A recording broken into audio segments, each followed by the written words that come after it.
সকালবেলা মায়ের থেকে বিদায় নিয়ে কয় মা অফিসে যাই, বিকালবেলা আসবো বাজার নিয়ে আসবো, রান্না করবা খাইবো। বিকাল যখন হয় মা পথে দিয়ে তাকায় আছে, সন্তান আসবে বাজার নিয়ে। কিছুক্ষণের মধ্যে মায়ের মোবাইলে রিং বাইজে উঠছে।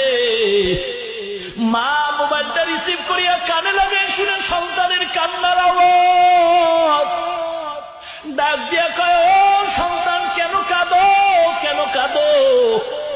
সন্তান কয় মা গো, তুমি আমাকে একটু মায়ার বিদায় দিয়া দাও, আর জীবনে বোধহয় মায়ের চেহারা দেখতে পারবো না। মা কান্দে, কি ব্যাপার? কয় মা, যে অফিসে কাজ করতেছি অফিসের মধ্যে আগুন লেগে গেছে, চতুর্পার্শ্বে আগুন জ্বলে, দেওয়ালের ডান বাম সামনে পেছনে উপরে নিচে আগুন। মা খবর শুই না চিৎকার মেরে বেহুশ পড়ে গেল। মাথায় পানি দেওয়া হুঁশে করা হয়, কারণ সন্তানের বিপদের খবর পাইলে মা ঘুমায় না, সন্তান যদিও ঘুমায়। এ বিবি ঘুমাইছে, ভাই বোন ঘুমাইছে, মা ঘুমায় না। বারবার মোবাইল করে, বারবার মোবাইল করে, ও বাবা খাইছো, ঘুমাইছো, শরীরটা কেমন আছে? বিবি একবারও জিজ্ঞাসা, মা বারবার জিজ্ঞাসা করে।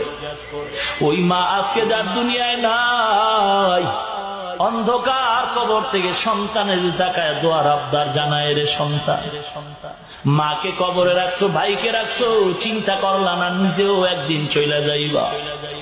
মাগরিবের নামাজ পড়িয়া ছাত্রদেরকে সামনে নিয়া বুখারী শরীফের ক্লাস করাইতেছে। এশার নামাজ পড়িয়া আবার এক ছাত্রের জানাজার নামাজ পড়ায় ঘরে আসছেন। নিজে জানতে পারে নাই যে আমার মাওলায় আসমানে তার জানাজা রেডি করে ফেলাইছে।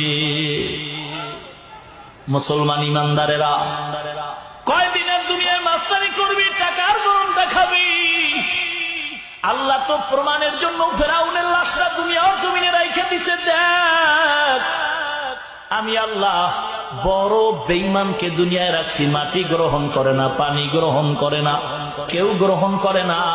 অহংকারী করিস না, যত বড় বিল্ডিং এ থাকো না কেন, দমটা যখন যাবে তোর আদরের সন্তানটা তোর গায়ের জামা বেলেট দিয়া কাইটা সাদা পাতলা কাপড়ের প্যাকেট বানাইয়া বিল্ডিং থেকে নিচে নামায় রাখবে, জিন্দেগিতে আর আব্বা কয়া ডাকবে না।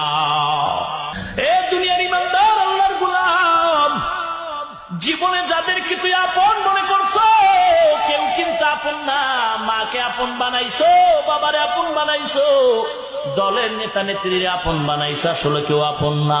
স্বার্থে যদি আঘাত লাইগা যায়, লাথি মাইরা জেলখানায় ঢুকায় দিবে, খবর নেওয়ার কেউ থাকবে না। কোর্টে গিয়া দেখো